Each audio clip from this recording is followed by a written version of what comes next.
Holy cow, we're back. It's Modern Relics podcast time. I'm Angel. He's Lucky. Been a minute, but we're here. Welcome back, It Hero. has been a minute. Welcome back to you, Hero. Man, yeah, we've had a rowdy couple of weeks. Yeah, so indeed. Apologies to all the people who've been patiently waiting and crying in the dark, waiting for us to shed light on their lives again. But That's true. Yeah, we have just had a lot of life going on. It's true. And it's been difficult to navigate, but we are back, and that's all that really matters. Yeah. So yeah, I have a rather condensed set of highlights for my last 2 or 3 weeks since, because I feel like the last time I spoke to you at length, at least you were here, but it was just for like an hour or two before you flew home.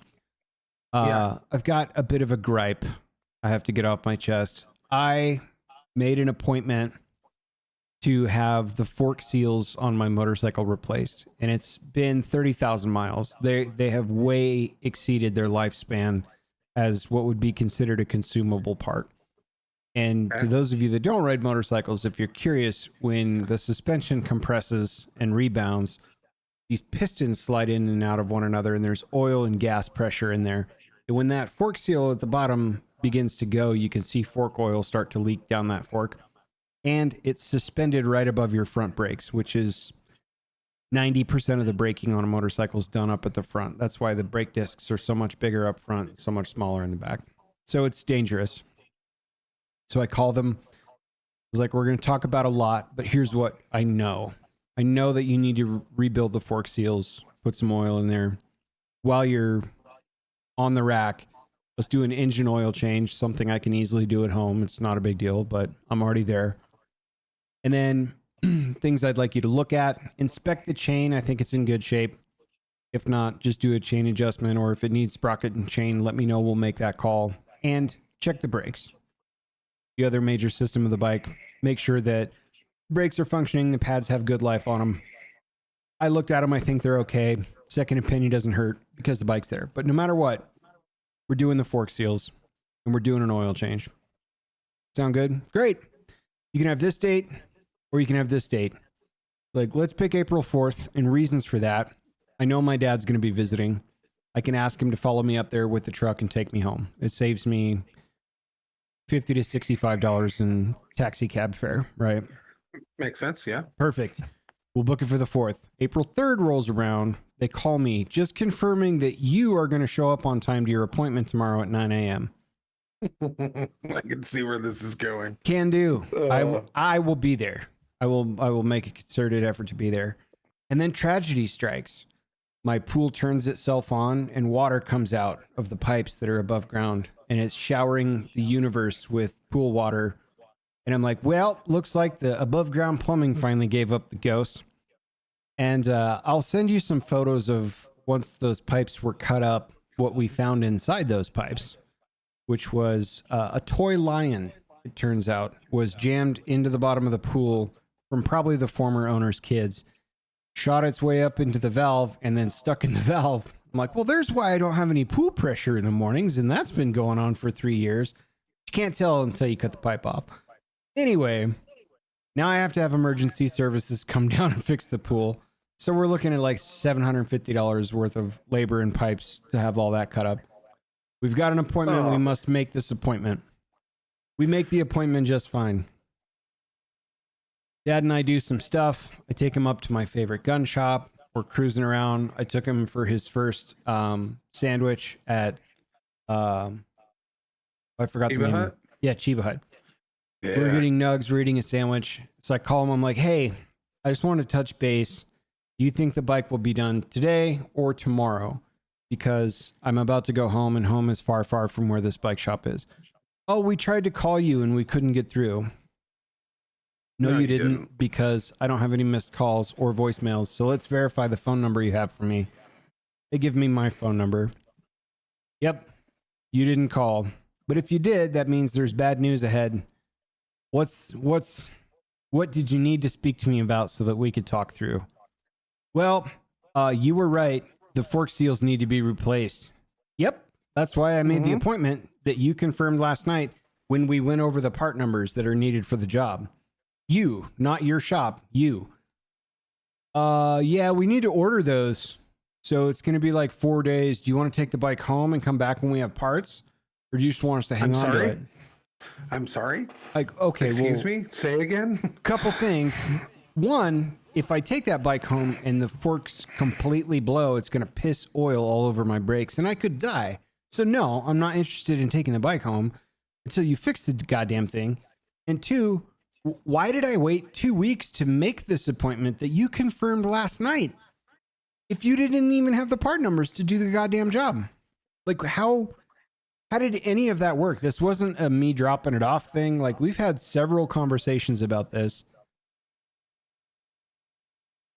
Wow. Are you going to charge me for storage? Will my bike be supervised? Are you going to put it indoors at night?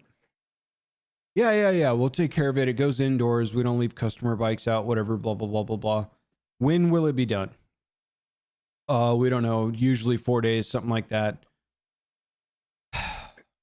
Well, the reason I picked this date was because I had a ride to and from the shop that I could figure it out this weekend. That's this weekend. But I'm only, my anger toward this situation is only equal to my unknown expectations of somebody else at my house at the same time fixing a water leak at my pool. Let me tend to this other disaster, please. So this is very expensive last week, that's for sure. Still don't have my bike back. It's now Tuesday. I suppose I'll give them a call and hear the whole, oh yeah, we tried to call you Monday to tell you the job's done. You know what I mean? Like, let me just tell you, if you're listening and not watching, if something in your life involves a tire, an automobile, or a motorcycle, you can expect to get really, really angry. And if you go into those businesses as a proprietor, I will teach you right now, free advice, how to be a millionaire. Call your fucking customer. Just communicate with them. Hey man, your shit's done. Come pick it up early. Hey dude, we fucked up. We need an extra day with your bike or your car or whatever. Hey bro, there's a nail, but it's in the sidewall of the tire. We have to order another one. We can probably set you up with either a cab ride to wherever or a loaner car or a something. You'd be a millionaire if you just engage with your customers and be honest about what those expectations are. So that's where I'm at. No bike. Pool fixed. Great news. Even dug the little toy lions out of the pipes. They didn't. Did you keep him? I kept him. Yeah, he's on the counter. It's great. Excellent. I'll send you some photos of the cell phone. I was like, what is that? And like, he's prying it out of the, I don't know, pries it out of the pipe. I'm like, you gotta be kidding me. Good time. Did you exclaim, well, that's where that went? Yeah, exactly. Like the minute he yanked it out. Well, and the guy tells me, he's like, dude, I've been doing this for 22 years and I've seen it all. I have not seen a toy lion in a pipe yet. Like, I've seen some pretty wild shit in pools, like lodged in pools. I'm like, I can imagine. So anyway, very expensive week, very frustration at an all-time high, but we're still alive. We're still kicking. It's crawled up to 91 degrees. So summer's here and it's not even the 10th of April yet. So yeah. When we were down there, it was in the low 90s when we showed up to your place, and when we were in Havasu, it was mid 90s. It was 96, I think, when we left Havasu. So yeah, it's like winter time. 2 weeks ago. Really, really hot. Like spring just took a hike for reasons that remain unclear. Yeah, super frustrating, man. Like, but you know it. Like, if it's automotive related or tire related, you can expect. I knew it the minute you brought your motorcycle into the conversation. I was like, "Oh no!" Frustration is on the way, dude. Like, who dropped the ball? Because it's never you. You're so methodical about your stuff, and you're really good about your organization of time. You're really good about making sure you cross your T's and dot your I's when it comes to the things that you own. Because plus, you called me last night, and I was like, "Yeah, I'll be there, dude." So, like, yeah. And reliability is something that you could probably bank on as far as like a bankable quality. Yeah. Reliability is in your deck of cards. It's high on my value list. Yeah. Right. I value reliability. Yeah. And so when other people aren't reliable, even even just at the low tier of Right. reliable that you obviously like I have a work ethic that I talk about that I don't like. Sometimes I have trouble because I expect everybody to be at my Sure. work ethic, and I had to come to the realization that not everyone is going to be able to do that. So I have to be able to be reasonable, but there has to be a low line. Like you can't go below this. Yeah. Like your work ethic can't go below there. For you, the reliability is that metric where you cannot go below this level. Yeah. I'm giving you this much grace and this much of reliability. Like, folks, we had 2 weeks. We talked about part numbers. We called to verify that I would be there. And I picked a date that I openly discussed with you was, well, thank God my dad's here, because that's a long ride to get to your shop. That's going to be like easily $50 for an Uber. So yeah, it was, they have, and when I see the bill and it's full price plus tax, plus I'm sure they're going to charge me storage fees, I'm going to be like, grab a manager and let's talk about how you have failed your customer at every layer of this transaction. And if you want me to pay whatever it is, I'll do that, but I'm never coming back here. And for as long as I can make noise with my mouth, I will tell everyone I've ever meet from now on not to come here either. Yeah. So you guys want to fix this or what? So I'm already like planning on this confrontation. Right. I was going to say, you better like, you're going to brace yourself because they're definitely going to try to put that. Yeah. Oh, here you go. Fee on there. You know, like, anyway, hopefully your trip from here to Boise was better. How's the last week been for you? Yeah. Well, I mean, it started off actually. We flew to Vegas on St. Patrick's Day, which was our 20th anniversary. Wind put us behind, so we missed our dinner. We were actually going to go to the Trump Tower for dinner. Ended up getting in a bit of a spat over hunger issues at midnight, because by the time we got our car and got to the hotel, it was midnight, and I didn't want to feed my 20-year bride fast food for our 20-year anniversary. So but she was just like, I don't care, feed me now. So we went ahead after a little snippy entanglement. We ended up across the street at Shake Shack and had Shake Shack for the first time. We'd never had it, and had a quiet anniversary dinner that ended up mending our feelings. And then we came back to the hotel. We were staying at the Park MGM, and it was lovely. We had a lovely room. We had a lovely experience there. There was a ton of cool stuff to do. You know, they had Eataly down there. We spent a lot of time in Eataly. And it's a cute shop. It is. And we had a good time, and then had 2 days there, hung out a little bit, went down to, she'd never been to Fremont, so I took her down to Fremont. And just kind of walked around and hung out and had a good time together, just kind of window shopping and looking at stuff. And then we left the hotel, and then we drove down to Havasu, had a couple of days down there. It was still kind of cold, so we didn't really get into the pool or anything at that point, but we hung out. We did some stuff downtown in Havasu, went, you know, there's lots of cool things to do. There's a car show and stuff that we went to, and then ended up hanging out with my grandmother. And then there was a tattoo convention at the same resort. My aunt runs the resort. So the tattoo convention was the Havasu Legends Tattoo Expo. And I had a feeling that it was going to be kind of lackluster in the way of organization. But I was fully unprepared with how bad it would actually be. And it was just an absolute nightmare show. It was the worst show I've ever been to. The guy has no idea what he's doing. And he actually, I think, just expected that during spring break that the floodgates would open of drunk 22-year-olds at, you know, Lake Havasu Resort. Not without advertising it. No. And it with that, you know, and he just thought it was just going to be organically busy, and it was dead. dead, and it was tiny, and like he didn't even have pipe and drape stuff. He didn't have sharps containers. He didn't, there was so many Really? things that was just like, oh, dude, it was awful. It was so bad. Yikes. But I did make some good contacts while I was there. I made a contact for a shop in Havasu I can actually do a guest spot at. I met a lot of cool people down there who said they would have no problem driving up to Vegas to come see me.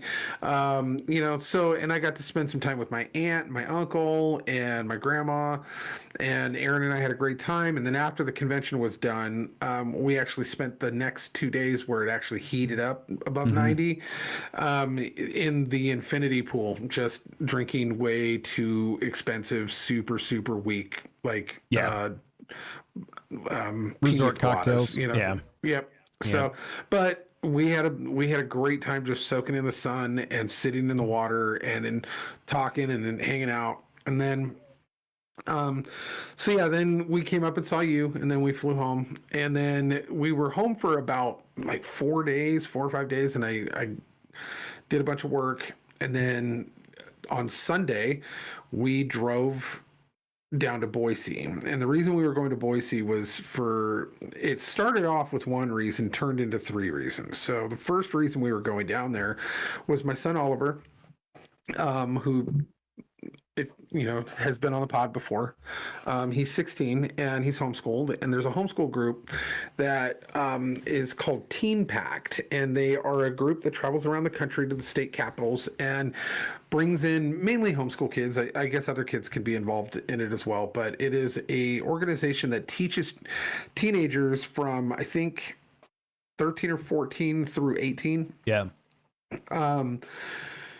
What they do is they teach them how their state legislature works and how bills are brought in, how they're written, how they're put into different committees, and they do mock legislation. So they go from the beginning of writing a bill, which they all have to do, and then it goes all the way through. They get put into different subcommittees, and then they get brought to the floor, and you have to get your bill past the committee so that it can get brought to the floor and voted on. And they learn the entire process all the way through. Now, Oliver's pretty familiar with most of this stuff anyway. But they had them subcategorized. So they had the first years and the alumni group. So anybody this was their first year going. So he got put into that group. Now, he's kind of already kind of a whiz kid at this kind of stuff. So like this was already in his wheelhouse, so he kind of led the pack of the new kids, and to the point where at the end during graduation on Thursday he actually got a reward or an award. Nice. For like one of two awards, one for most studious, and it typically goes to one of the alumni, and it's one of the first times it's ever gone to a first year. So he had a whole lot of fun. He met some cool people, and to the point where like he tried to play it down as a 16-year-old. Yeah, no, I'm having fun. But you could tell he was having way more fun than that. And he, to the point where the next day on Friday was going to most likely be, and it turned out to be, the last day of session for the legislature. So while he's doing all of this stuff down there, Erin is kind of popping in and out of the classroom, but she knows all the legislators and all the senators. So she's popping out from committee to committee and then going to the floor on the Senate side and on the House side and watching bills go through and reporting on it. Yeah, I bet she's just in like full warp speed mode. Yeah. And so that's what she's been doing the whole time she was there. So, but she was going to get up on Friday morning because they'd been leaving at like 7 a.m., 7:30 in the morning to go down there for this class. She goes, hey, I'm going to go down on Friday down to some committee meetings on some important bills that are going through. I might even, she ended up testifying on one or two of them. So, but he comes through, and Oliver's in the hotel room, and he's already graduated. He gets to sleep in the hotel room the next day. So he actually pipes up. He goes, hey, can I go? And we both just kind of look at him like, you don't want to sleep in? It's Friday. Like, you don't have to get up and go to school. Right. And he goes, no, the committee meeting, there's some good committee meetings going on. I want to go with you. Okay, so he got up at 6 a.m. Yes, boy, here's your corncob pipe as well. Yeah, right. He put his suit and tie back on. Nice. And went down there and sat in the committee meetings and had fun. And then Aaron had to leave to come pick me up to take me to the tattoo shop, which I was doing a guest spot at. And he elected to stay. So he just, instead of hanging out at the mall, my kid's hanging out at the Capitol Mall, you know? And so he's down there just hanging out, talking to legislators and senators at 16, just wandering around the Capitol. But he was also waiting. Apparently his girlfriend had come down the day before with her family, her siblings and mother, to come visit her for her great grandmother's birthday or something, and they had a free day, so they met him at the Capitol, and he got to give his girlfriend's family a full tour of the Capitol, which he knew everything about. Like, well, this is where the attorney general's office is. This is where the lobbyists all hang out. They all have green tags. All that kind of stuff. Like, he knew everything about it, so he got to give them like a full, like, official tour, telling them about how the place is heated with, hydro energy. Dude, yeah, my camera just insert science word here. Yeah. So, but yeah, no, he killed it. He had a great time. And in the meantime, I was doing a guest spot at Black Eagle Tattoo, which my buddy Chris Quiggle owns, and met some really great dudes, Drew and Vinny, who worked there, and we had a great time. Did some walk-in tattoos. Ended up tattooing a client of mine who I'd been tattooing up here in Coeur d'Alene for a long time, but she moved to Kansas a couple years ago, had a couple kids, and then moved back to Idaho Falls, which is only a couple hours away from Boise, but it's super far away from Coeur d'Alene. But she had come up because I had an unfinished sleeve on her, and she had come up and was getting the sleeve worked on. Well, she mentioned that she had her and her husband and his uncle breed Jack Russell Terriers. And so we were like, oh, yeah, we love Jack Russells. We have one. Arthur is our basically our toddler. And she goes, oh yeah, we still have 2 puppies left. They're like 7 months old, and we're trying to find homes for them. I was like, oh, you've got 2 of them? Are they males? She goes, oh, one of them's male, the other one's a female. I was like, oh. And I kind of looked at Erin because she happened to be at the shop at the time, and so we ended up discussing it and going, we would be actually interested if you want to, we'll just give her to you guys. We're like, really?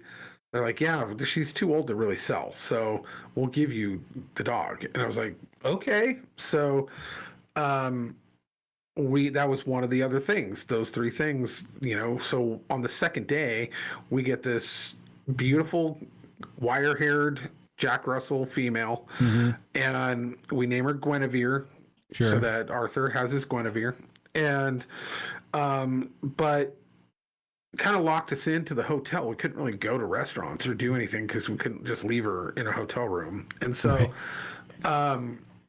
we kind of got tethered to her, which was fine. We made do. And but we found out that she has a bit of trauma because apparently her mother and her grandmother, both those dogs, hated her and would attack her.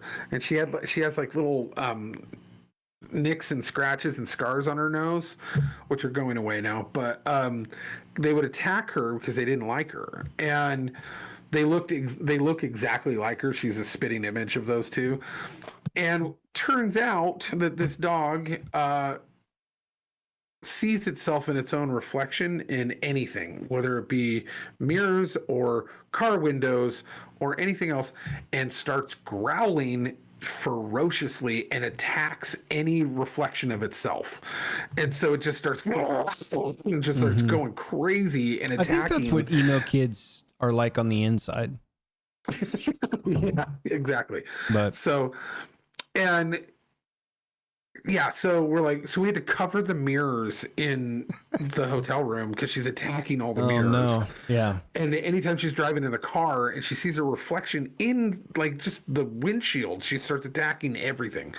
But she, other than that, she's super, super sweet. Like the most cuddly, like beautiful little puppy. And so we brought her home now. We came back home and So brought her home. And was Arthur with you during this trip?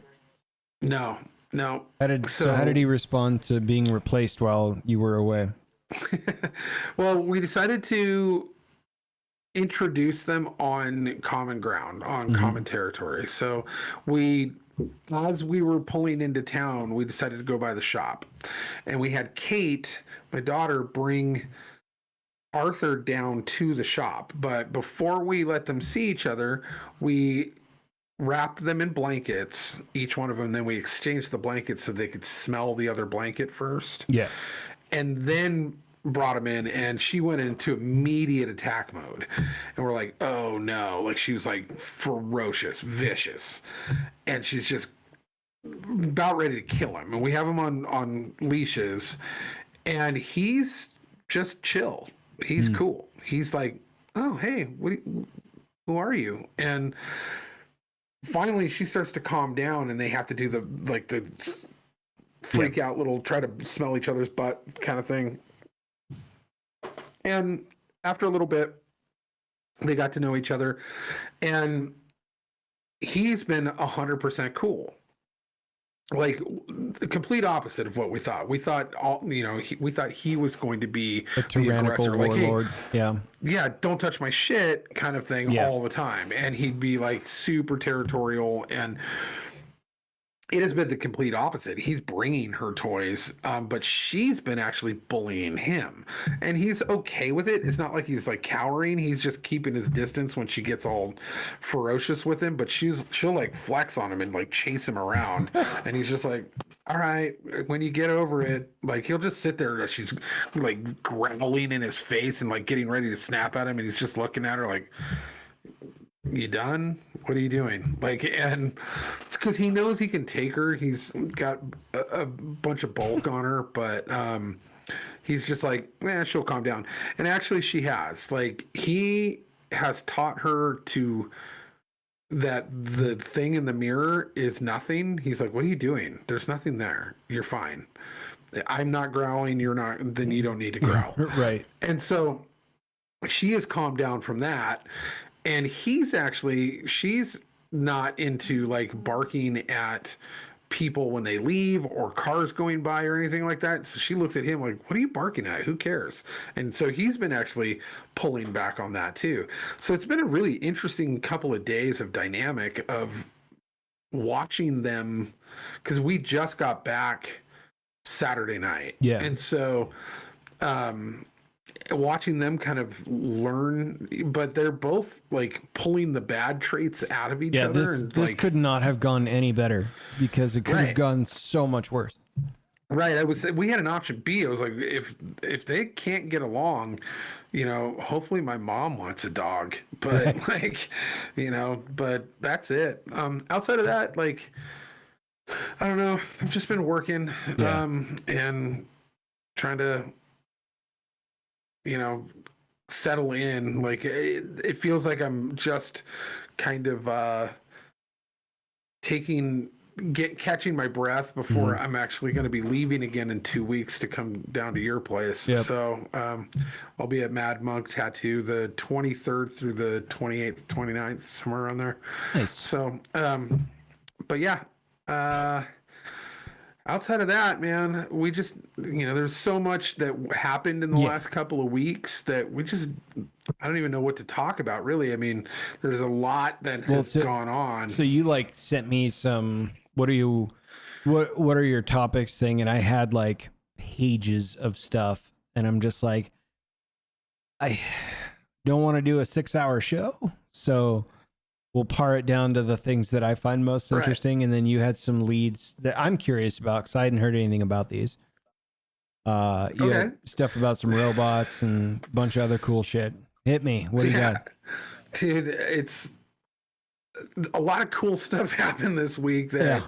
I guess it really depends. Like from a sci-fi perspective, I guess is cool. Yeah. But like they just announced that some bioengineers have not only bred but are reintroducing dire wolves into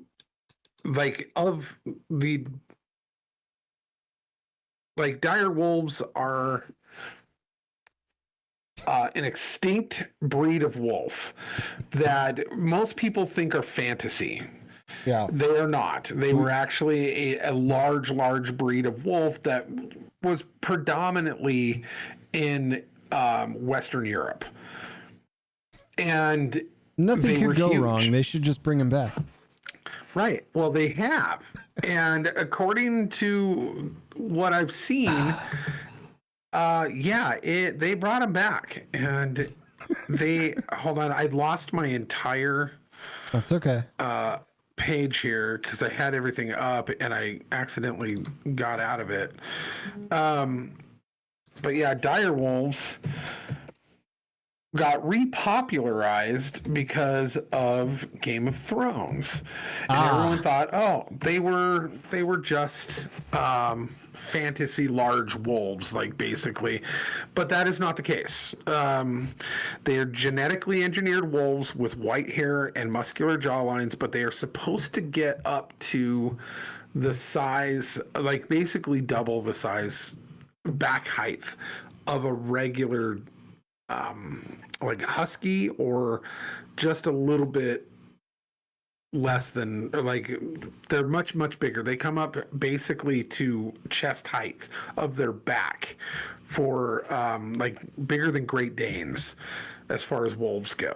And they have decided to there's 3 of them right now. They're adolescents and they are going to be breeding them. And yeah, it is a bizarre thing. Now, I grew up breeding and raising wolves, so this is something that sparked my interest immediately, but man, do I not want a dinosaur wolf. No. Like the regular ones were, you had to be cautious enough with those. But give me a genetically modified soulless dinosaur wolf. Yeah. What could go wrong? Like you said, like, oh my gosh, I wonder, like, how when is there going to be a committee where they talk to guys like just you and me, and they're like, just going to run something by you, face value, thumbs up or down real quick. Should we recreate dire wolves? And then you go, at a glance, thumbs down. Don't do that. yeah. And they go, okay, Yeah. fuck. All right, guys, we shouldn't do that. Like, if you and I think that's maybe not a good idea, and we're highly educated wolf experts here on the show. Right, I mean, yeah. we're not any of those things. That's bad. That's And bad. for, for what purpose? Because Game of Thrones was Can you- popular 3 years ago. Not only that, I mean, you're going to have a whole swath of populace that is going to try to acquire one of these as a pet. Wait until one Because- is a emotional support animal and it tries to get on an aircraft, or wait Yeah. until one is like the service dog. Like, Yeah. Well, let's just say they outlaw the private ownership of these things, okay, which would probably be in the best interest of society. However, so what are you going to do? You're going to let these guys out into nature. You're going to let them out into the wild. also not a good idea. Not a good idea. They don't have natural predators. Yeah. These things Well, are they going might to, here, because I just read an article yesterday.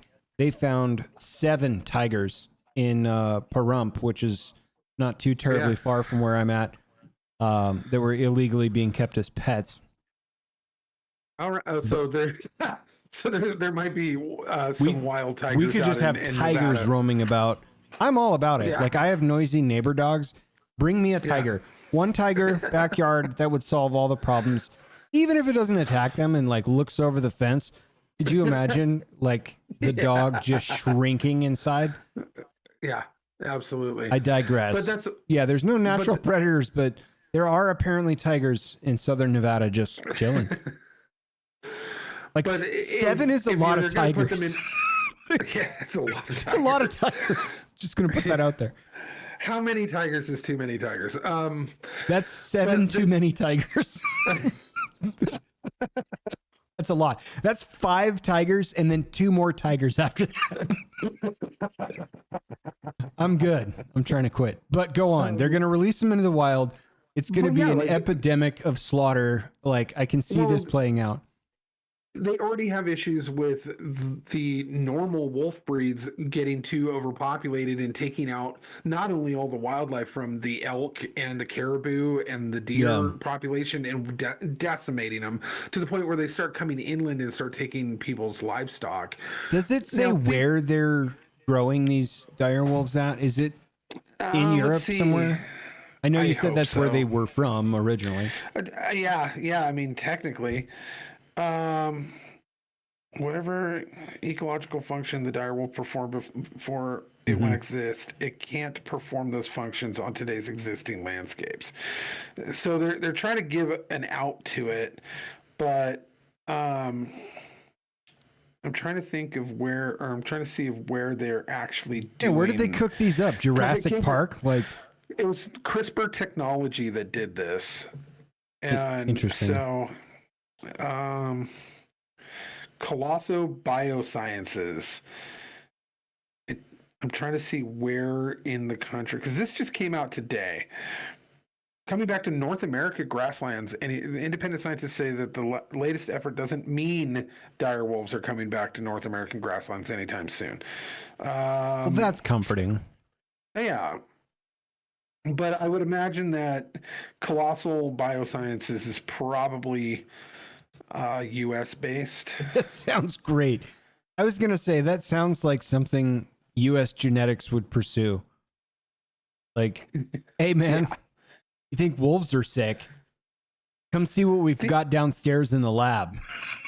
Well, what's funny is that there's stories on them before, and it looks as if they do like medical research on genetically modified mice and rats, and they just took a big quantum leap. Yeah, I was going to say they really stepped their game up.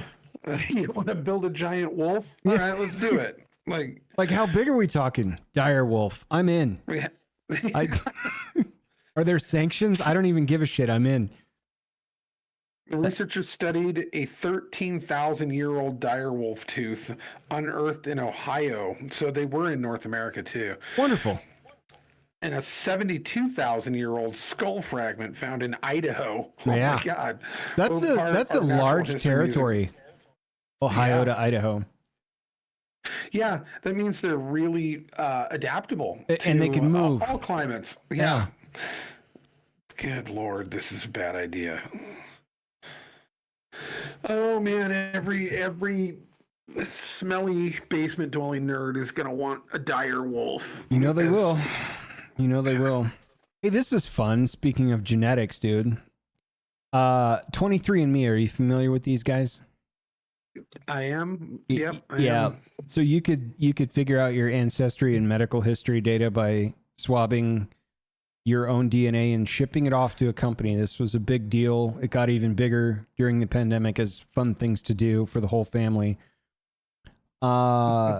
Here's the fun article. They were just granted permission to sell their most valuable asset because they're bankrupt now, and that is everybody's genetic history and medical records.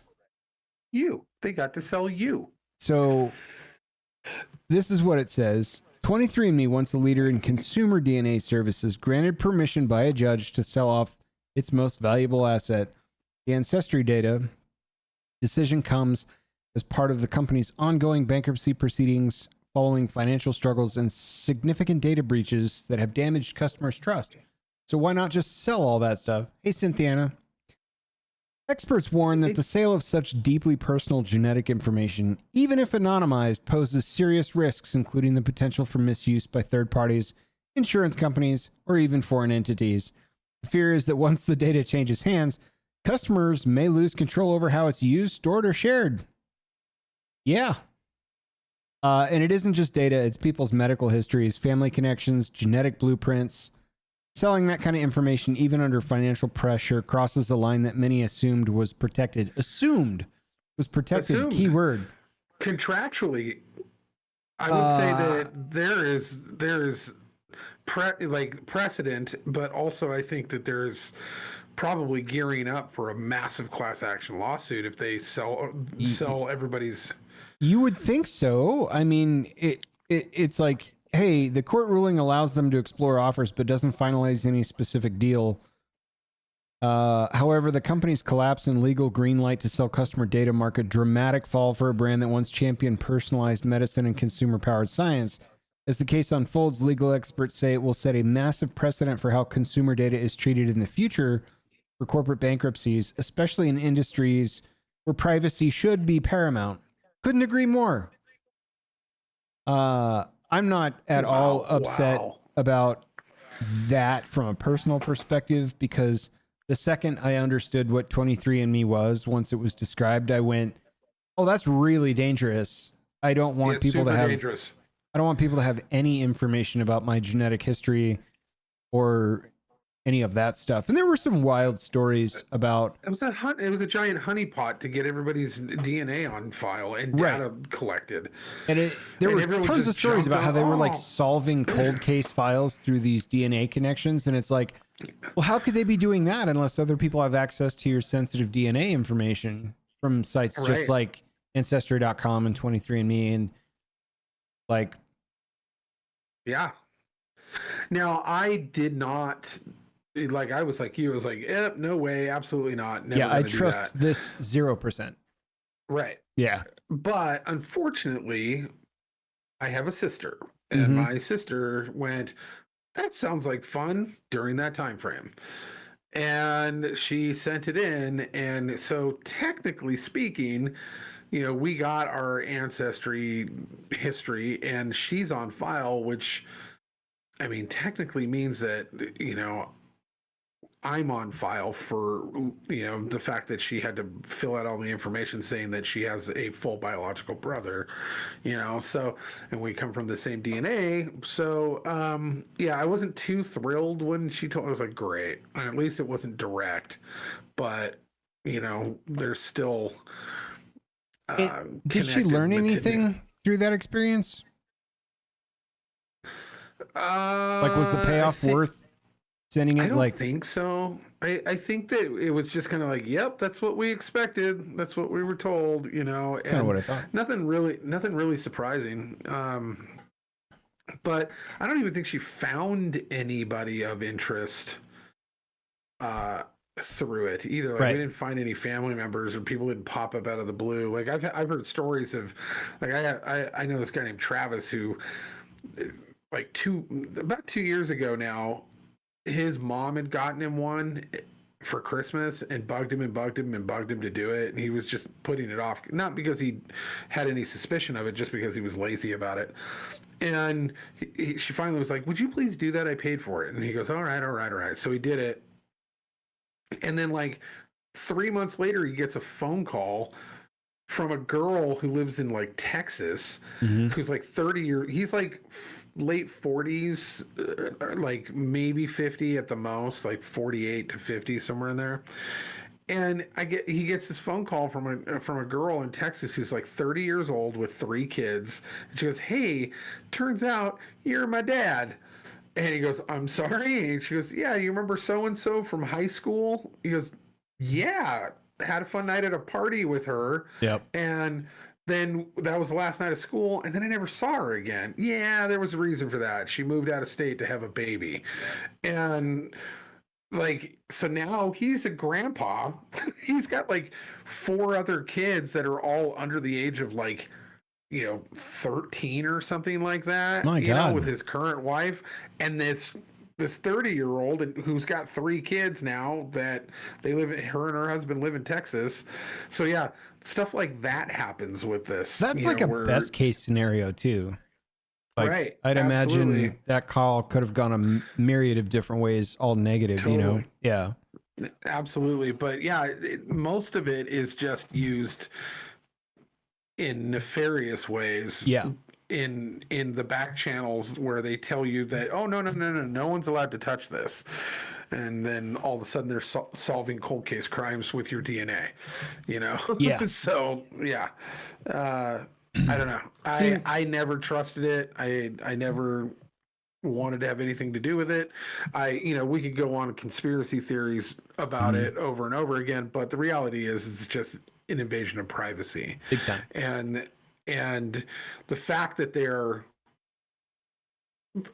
more or less like not just shutting down and just saying, hey, you guys can have access to the database for the rest of the company, but we're no longer taking on new clients, we're no longer doing this business, but we'll keep the files open for you guys to be able to look at your own leisure because you guys paid for this service. But to sell it seems I would nuke it and take the loss in the disgruntled, hey, I paid for this data. Well, you should have printed it when you had the chance to get the results. I'm now nuking the database. This is too much power. But that's not how commerce works, is it? Yeah. No, man. I'd be furious.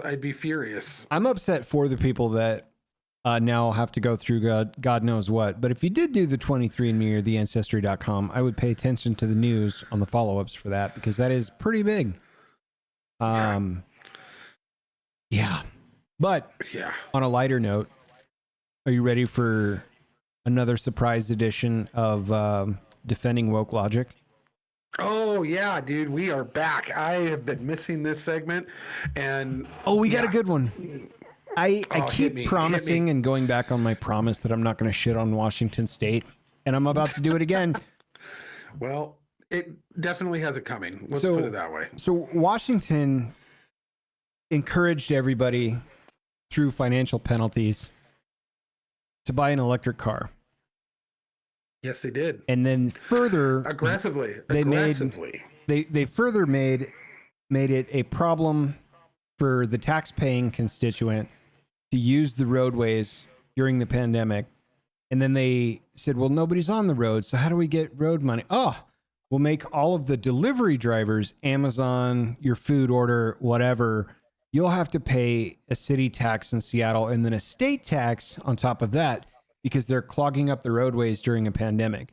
Well, nobody was on the roads except for those people because we were all locked inside and weren't allowed to go places like the grocery store and stuff. Well, now Washington has $1 billion deficit to try and cover. So their answer to that is more taxes. Well, it's a tax hike for electric and fuel efficient cars because they're not paying enough money by buying enough fuel to justify the fuel gas tax that we put up. So if you bought an electric car, guess what? We're going to increase your tabs to register that car to cover the deficit for the fuel tax because you were driving gas consuming cars and bought an electric one instead. So the road taxes are still there. The state taxes are still there. The fuel tax is there and increased, but since they're not getting the revenue from the fuel tax, they're going to punish people with electric cars now. Since 2023, Washington has collected $2.8 billion in revenue, and they noticed that fuel-efficient cars aren't spending enough money on gasoline, so they're going to crank out a tax for the tabs on those guys too. Let's go. Where's the logic? Was this really about the environmental push that they had in Washington to go green? Or was it really just another way to siphon more revenue from the people? I'll let you make the call, but that's brilliant woke logic to me. I love it. My take on this, my takeaway from this is it only makes sense to buy a big gas guzzler car now because of today. Tomorrow, who knows? Right. But right now, it is the most cost-effective way to travel is in a diesel or a big old fuel-burning, gasoline-guzzling SUV, because you are now being penalized for the thing that they bullied you into. Yeah, they bullied you. They themselves bullied you into. They guilted you and bullied into not only the state, but the people who live in that state. If you didn't drive a hybrid they said buy an electric car or ride the metro. Those were your options. Right. Otherwise, you're paying through the nose. In fact, weren't they talking about by 2035 eliminating gas vehicles in the state of Washington anyway? Yeah. Well, California for sure. I don't know where Washington fell on California for that, sure. but yeah. Yeah. Does not surprise me And- because so goes California, then goes Oregon and Washington, usually days apart. So Yeah. yeah. Unbelievable. Wow. It's good times. Because That- like a couple months ago, they just cut out your ability to have natural gas in your home for a heat source or a cooking source. No fuel from natural gas at all. You get electric, and that's final. So people that are literally taking to the streets in their electric cars, lest we forget all the Teslas being vandalized as a result of that. But just in general, now they're going to have to pay increased car tabs to cover a new Washington deficit that's been unearthed because they're not buying enough gasoline where that tax was supposed to cover it in the first place. And you know what? You know what the irony of all this is the people who own those electric cars that are like the true blue, like the true believers, the Yeah. true believers who bought it because they wanted to have the piety of owning an electric car to lord it over people. They'll pay it and be happy doing it. Yep. Oh, yep, absolutely, absolutely. And so I was thinking, you know, part of me was going, oh, this is how you lose even the people that you've been catering to as a state on, you know, the leftist ideals. This is how you even lose them, is when you start taxing them for the good deeds that they did. Yep. And but honestly, I don't think that's the case. I think that they're gonna just keep going, you know, screw me harder, Yeah. big government daddy. Tax like, me harder. Yeah. Yeah. I agree with you. I think that's likely what's going to happen. It's the people that can't afford to stay on top of their Invisithrone, by which all actions are unjudgeable as they, you know, drift around piously in their electric cars with their you know, who it's do-gooder gonna be? mentality. It's gonna be all the. It's The- going to be the Uber Eats drivers and the Uber drivers that have to leave. Those guys are all going to Because- get priced out of their own homes. Like I today know somebody that has a 6-figure salary that's about to get priced out of a 1-bedroom apartment this summer when rent goes up. Like, wait a minute. You can't even afford an apartment, not downtown, not prime real estate stuff like West Seattle. And it's like, ooh, Wow. there's a problem here that, I mean, granted, we've heard me beller about this since the inception of this pod. Like I saw this chalk outline forming years ago, but it's bananas. And now you're already paying a high price for gasoline tax. You're not allowed to have natural gas in the home anymore. You got to switch to electric. But even if you bought that second, third hand used electric car, well, your tab's about to go up to cover that deficit nevertheless, because you're not buying enough gasoline where they can tax you from that theater. Great woke logic. Wow. Well, I have a solution for that. The whole mess. I've got a solution for the whole mess. Yeah. Robot horses.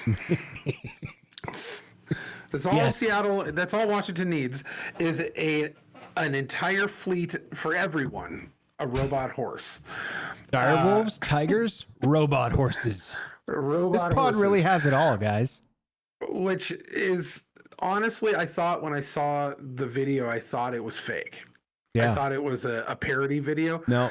Kawasaki made it, It's right? not.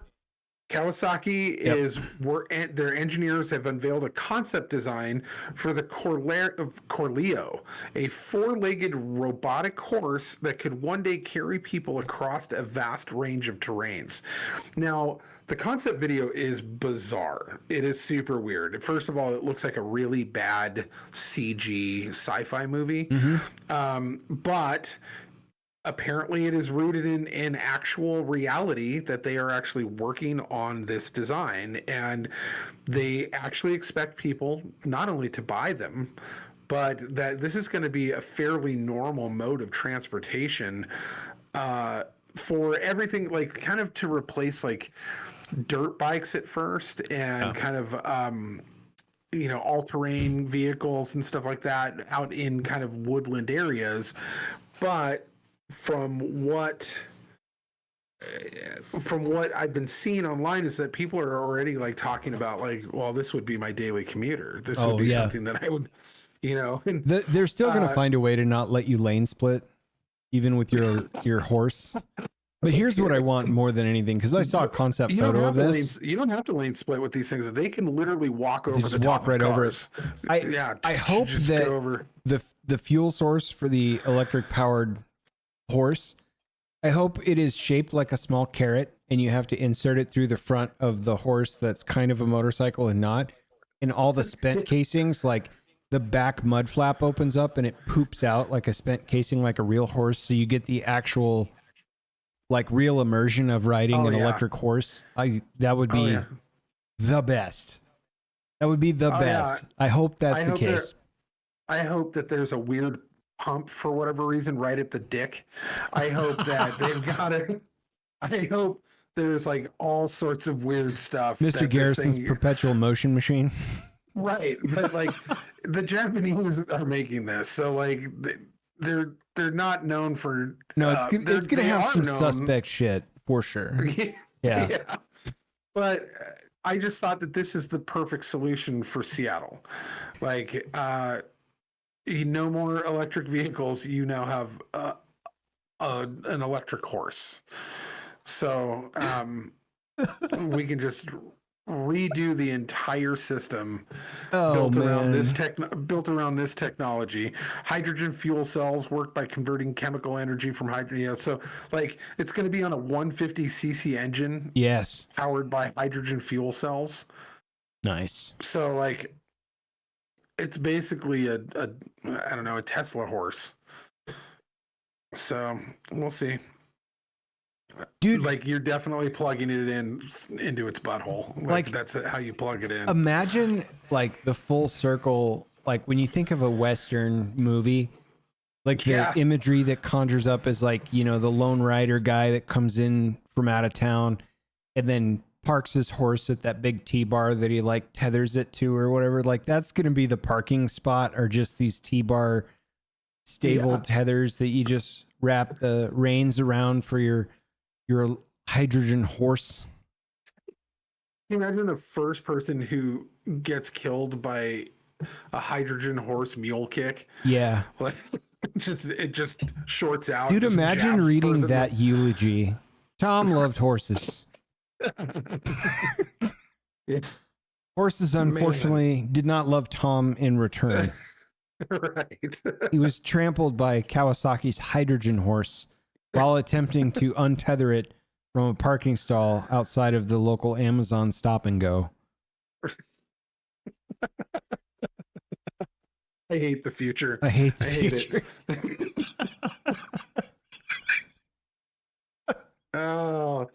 I saw somebody making a comment. They're like, "Oh, I already have one of the biofueled ones of these." Yeah, exactly. When people talk to me about horses, because I have a mild horse allergy, like even around tack and stuff, I get itchy. I think it's the dander or something. Well, I like horses just fine, but it's a hypoallergenic horse for you. The horse I have in the garage just requires gasoline and oil, and it doesn't try to buck me off unless I'm at fault. It's not in your garage right now, though. No, currently it's not. It's in another stable. It's in someone else's stable. Yeah, the future looks crazy. It is. It is wild. I am like, have you watched this video? No, I only saw a concept photo of it like during a doom scroll, and instantly I thought that's probably fake, and I'm still doom scrolling and I'm like, that's probably real. But I saw the logo on the front of it, and it's a Kawasaki Heavy Industries logo, and I was like, Kawasaki's building a electric horse, apparently a hydrogen horse. Yeah, just a 35-mile-an-hour hydrogen bomb. Yeah, that's perfect. I don't trust people with these things. No, I don't trust people with anything. That's fair enough. But well, now that we've solved Seattle's transportation issues, what's next on the docket? I got a quick movie review. We got some Gospel by Gen Z. I too have a movie review. Yeah, I saw Black Bag Black Bag is a Steven Soderbergh film. It's Okay. about Yeah, spy yeah. stuff, and it has That's your jam. it's got Kate Blanchett in it, and it's got Michael Fassbender in it, and then a host of other like English actors that I've seen in other spy type stuff, like Regina Page, who I like a lot, and some other stuff. He was the bad guy CIA officer in Gray Man, the guy with the glasses that did all the Yeah. So really cool. I liked it. The plot was good. The character development was bad, and it's like they really were inspired by rewatching Tinker Tailor Soldier Spy, where it's mostly dialogue driven. It's kind of a heady conversation back and forth piece. The twist is not super, oh my god, and it kind of felt uber pretentious, to be honest with you. It was a fun watch, and I'll probably rewatch it to see if I missed some small bits here and there, but pretty simple. Like, cinematography wasn't groundbreaking or anything. There's very little action in it. It's mostly dialogue driven, situationally driven. Felt More like it was an drama. excuse to just put Steven Soderbergh in a room with Kate Blanchett and Michael Fassbender a little bit. But good movie, just kind of pretentious. There was no wow factor to it where I was like, Yeah. come on, guys. Like, and then it just was like, Are you- yeah, I expected that. All right. Have you been a fan of Soderbergh's earlier works? in He's the done past? some stuff that I've liked. Like for as like pure chalk, like direct storyline and just unreal star power that the Ocean's movies were. They're fun to watch, at least. Oh yeah. You know what I mean? absolutely. Stuff like that, where it's like he's had a few good movies that I've enjoyed and some that were just kind of like whatever. But I expected, like, with this You like cast of Traffic? characters, especially Michael Fassbender, that we were in for some like really sick shit. Because Michael Fassbender's in a series called The Agency right now, which was way higher speed than this movie, in my opinion. And it's kind of a slow speed series as well.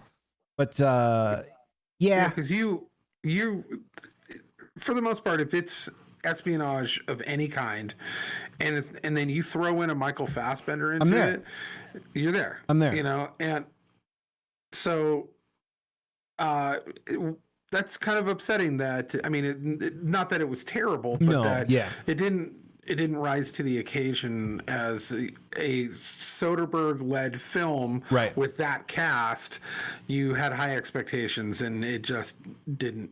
It didn't. I mean, we're going 5 megs. It's a solid watch. It's fun at times, but when you look at it in totality, when you shut it off, you're kind of like, I'm still kind of waiting for the good part of the film to like just kick me right in the teeth. And there's some sort of like, not everything can be Mission Impossible where it just is high octane over and over again. And I get that, but like, it just felt like they were really trying to take themselves maybe a bit too serious on this. I don't know. And I'll tell you, the poster art for it is really deceiving. It looks like a jammer. Like, just the poster art is sleek, it's classy, but it invokes kind of an action espionage just from the poster. And that's just what I'm just looking at the poster right now. And I don't know, like it's shot to be pretty moody and, you know, very dark, like almost monochrome flat tones at times and stuff like that. And,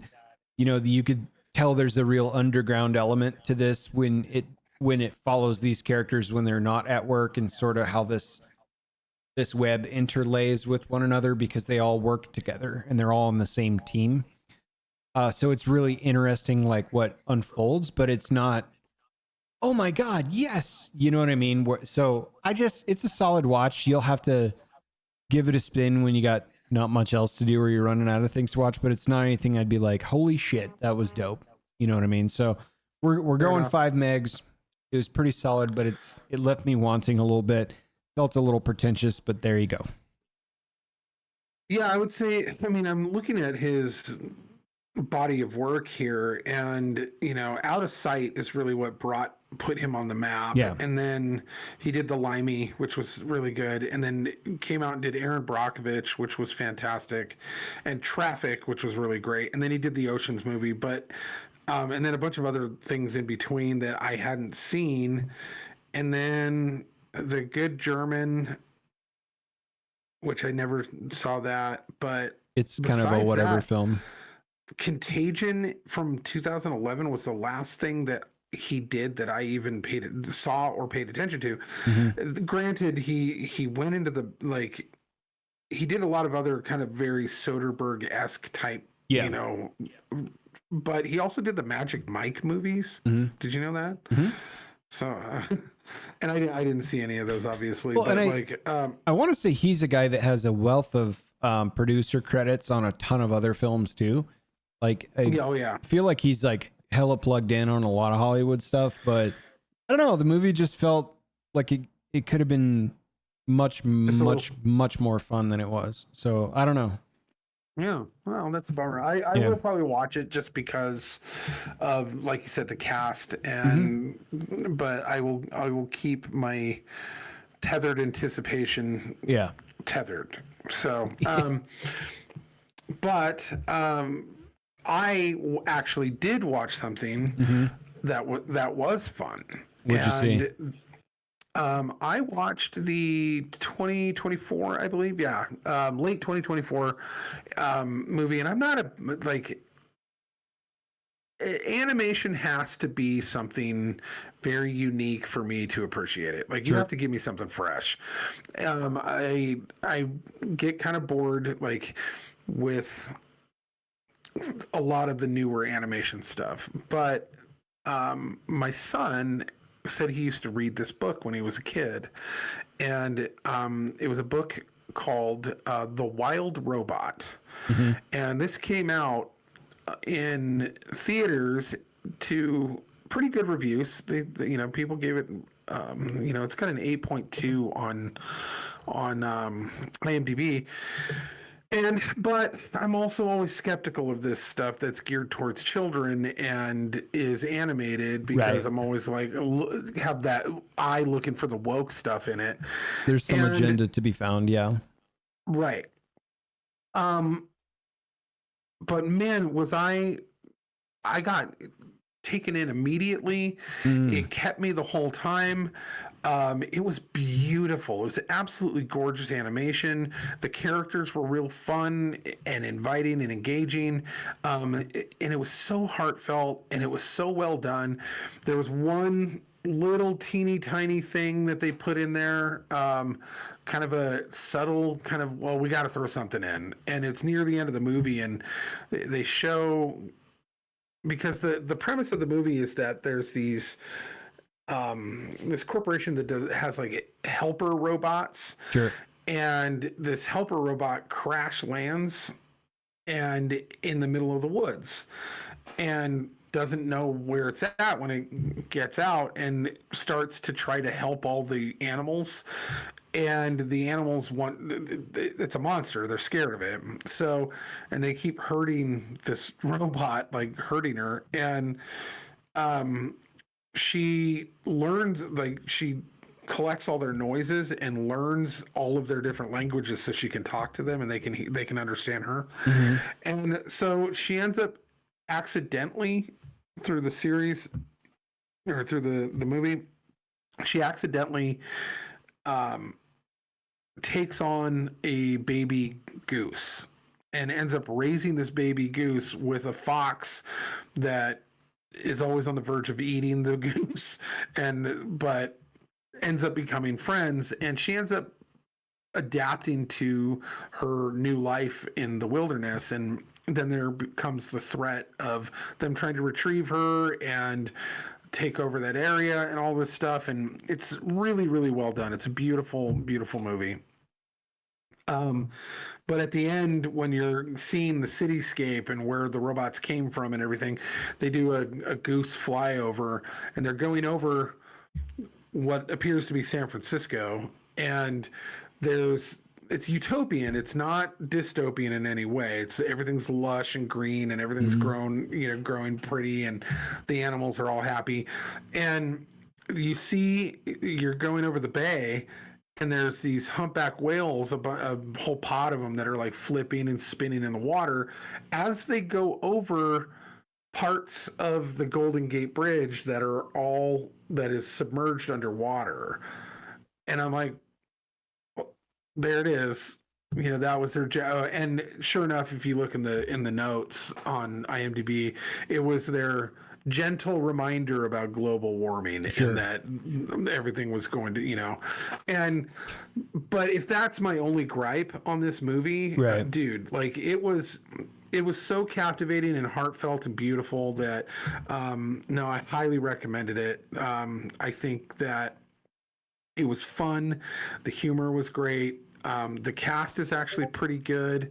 It's got Lupita Nyong'o, who she's like in the Black Panther movies and stuff. Pedro Pascal does the voice of the fox. Bill Nighy does the voice of one of the geese. Matt Berry from that vampire comedy show that's on FX. Oh yeah, What We Do in the Dark or something. What We Do in the Shadows or whatever. Yeah. He does the voice of a beaver. Ving Rhames does the voice of I think an eagle. Ving Rhames. Let's go. And even Mark Hamill, who I'm not a big fan of personally, but he does the voice of Thorn. Like it has Catherine O'Hara does Pinktail. Like it's got a really good voice cast to this, and it's one of the most heartfelt animated movies I've seen in a while, and I think it was because it was based off of an actual children's book, and Oliver said that he read it over and over again, that he absolutely loved, and he hasn't seen the movie yet. I saw it, I think, on the plane, and but yeah, he absolutely adored this movie, and so yeah, I would give it, or he adored the book. I adored the movie. I would give this probably a solid 8 megs on it, and only because if it's got high rewatchability, but it's still an animated children's movie, and it still had that one little thing, but that's why it wouldn't go any higher than 8. Yeah, but it was a solid 8. So, but yeah. Highly recommend it if you got an hour and 42 minutes to kill, and don't really want to invest in like an espionage kind of thinker. Yeah, this is a good one to put on. So, and I would even recommend it for parents who have probably kids above the age of 7. So nice. But yeah, it was good. Nice. So, 8 megs, 5 megs. Yeah, I got a bunch to catch up on too, as well, as far as like content I need to consume. It's just been a busy couple weeks. Yeah, for sure. Yeah. Well, are you ready for Gospel by Gen Z? I'm always ready for the Gospel by Gen Z. I've been waiting for this since we teased it. This is chapter 38, Walking on Water. I haven't read this yet. So after Jesus fed all those families using his infinite food glitch, he told his bros to yeet into their boat and skirt across the seas while he himself said bye to the chat. When he finally went offline, it was late, so he went up to the hills to slide into God's DMs saying, "What's up, G?" Now the sea was acting up all night, so much so that the boat only got 3 or 4 miles from the shore. When Jesus saw they were shook and said that the sea was playing too much, he came in clutch. So he pulled up to their boat, walking on the water, just meant to Juba slide right past them. When the bros saw Jesus walking to them at 3 a.m, they said, "Nah, this is spooky, scary skeleton," and we were shooketh. But Jesus said, "Bro, chill, I'm him, and this storm is not that serious, trust." Peter understood the assignment and said, "Bro, let me Juba slide on the water too," and Jesus said, "Bet." So Peter duetted Jesus and manifested walking on the water. But when he looked down and said, "Nah, bro, undo," and accidentally emoted right into the water. So Jesus said, "Bruh, Why were you caught lacking? Didn't you know that your crush was watching? So he took him into the boat. Suddenly the wind was chill like that, and they were ashore. They said to each other, bro's literally him. Bro is literally him. That's good times. That is true. Man, even truth butchered is still truth. Yeah, wildly off base and still funny AF. But yeah, I got a lot coming up. Content wise, I got to run you through that probably midweek, or maybe if we push it until you come down here and go over some stuff. We got to get some guests on. We're working on that. I have some travel coming up soon. I think we could probably squeeze a pod when you get down here IRL. For sure. And then before I break out. We're good for next week. Yeah. And then like I gotta check what time I fly in on Tuesday. Yep. But we should probably be able to do one Tuesday evening if we're like set up and ready to go. I can hop in a chair and just go throw my bags in a corner and go, let's go, and then just get on. So yeah. Other than that, it's we're glad to be back. Glad to hang out with you guys for a little while tonight. I certainly appreciate all of you tuning in and checking us out. We'll be up on the audio bits here in a couple of hours, as we usually are. And that's all I got. Anything from you? No, that's it for me, man. Like you said, I've got a lot of content that we should probably catch up on, but it was just getting back into it. Hitting the reset button is hard. Yeah. So really, but okay. Yeah. Let's reconvene and then, cause guests and good content. Let's do it. Groovy. But thank you everybody for being patient with us. Yeah. Appreciate it. Hope you guys have a good night. Thank you.